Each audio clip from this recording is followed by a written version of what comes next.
group coaching program that gets results. So I happen to know people get a little bit resistant about having a group coaching program because their clients are constantly saying to them, but I just want you one-to-one, I just want you one-to-one.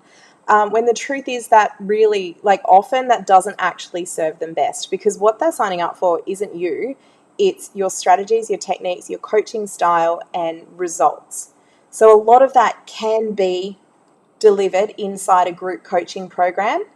And so I just want to kind of give you a few little hints, and I'm going to tell you why I'm giving you a few little hints. Hey, it's because eventually you may or may not buy something from me.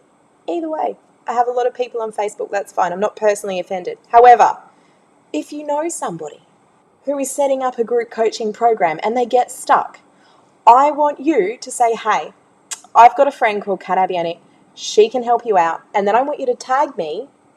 No, I don't want you to tag me. I want you to personally introduce me and say, she's incredible, she'll sort you out. So if you promise to do that, I'm going to over-deliver just a little for you right now. And I'm going to go pull a worksheet out that I use when I'm helping my clients design their programs, right? Which is why I'm darting all over the screen trying to find it. Okay. Let's go. So when you're actually building the inside of your leverage coaching program, I want you to start thinking about problem all the way to the result. Okay? So don't worry about the ins and outs and don't get caught in all the strategy.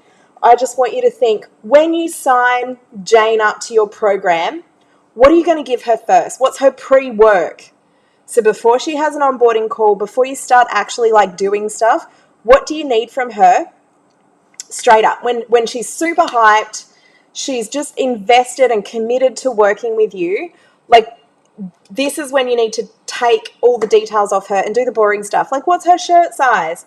Is she into stainless steel drink bottles? Does she like low-rise t-shirts? Or all of those little bitty things that you need from your clients in your pre-work. So what's going to be in the onboarding form? Are there things that you need her to fill out? I use clusdoc.com to collect my client information a lot of the time. It's super handy. There's a few different ways we do it as well. Are there any systems or programs you need her to set up to be able to participate in your program? Do you need to onboard her into your school or your classroom? So where is your classroom set up? What does that look like? So that's your pre-work. So if you would like something really practical to take away from this live stream, I highly recommend you do. So write down pre-work and then write the things that your client will get in their pre-work. Next thing is your fast fix, right? So the fast fix is how can you get them a really quick win? So not only are they hyped, but they get a reward for doing all that boring old, implementing pre-work, and they're back to that hype and that level that they experienced just when they signed up.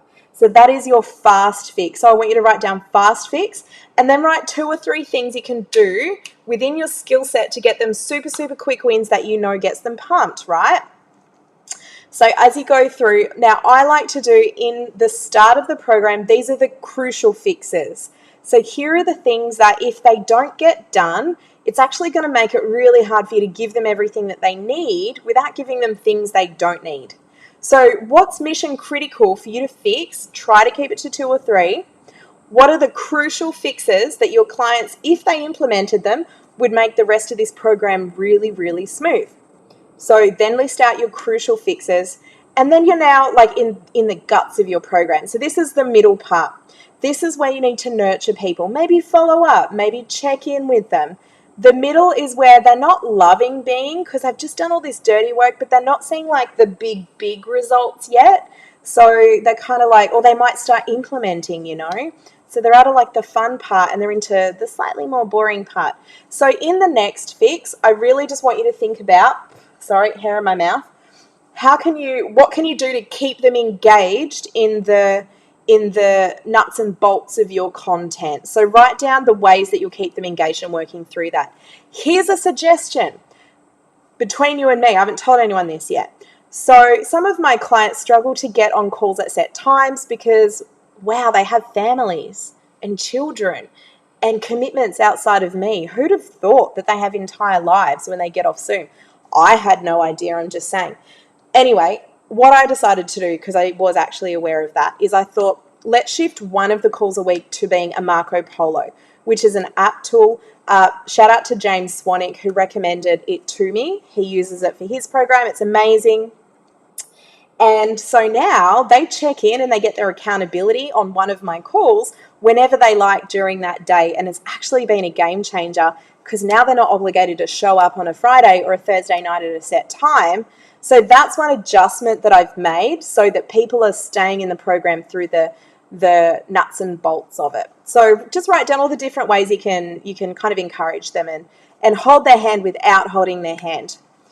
Now you're kind of getting to the last fix. So this is where you're getting to troubleshoot kind of the problems that come up once someone has a functioning whatever it is that you help them create. So this is where you get to play around with the nice to haves.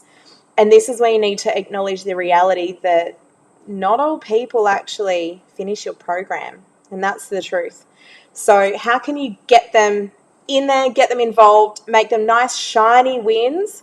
These are, when you talk about giving people everything they need and nothing they don't, in the last section is where you give them the things they don't need. It's fantastic. They love it. They're so shiny and pretty, right?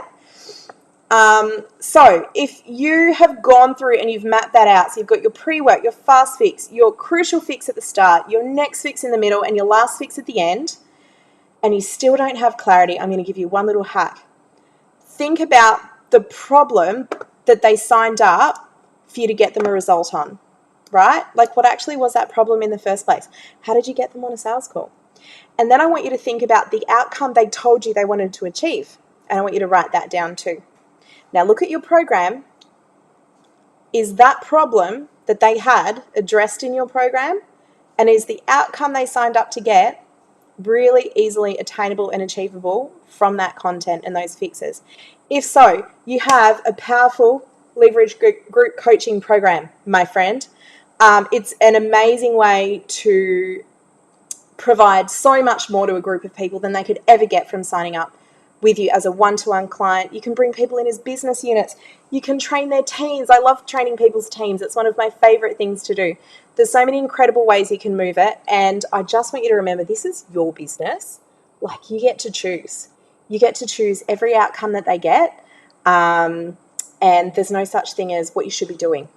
So experiment, go crazy, think of cool stuff, pull together a leverage group coaching program using that format. And if you need help pricing it up or with anything else to get it kicked off, like maybe selling it or marketing it, you know where to find me. So comment below or shoot me a DM. And if you've got any questions, ask as well. I'm happy to help you out. And I'll speak to you soon.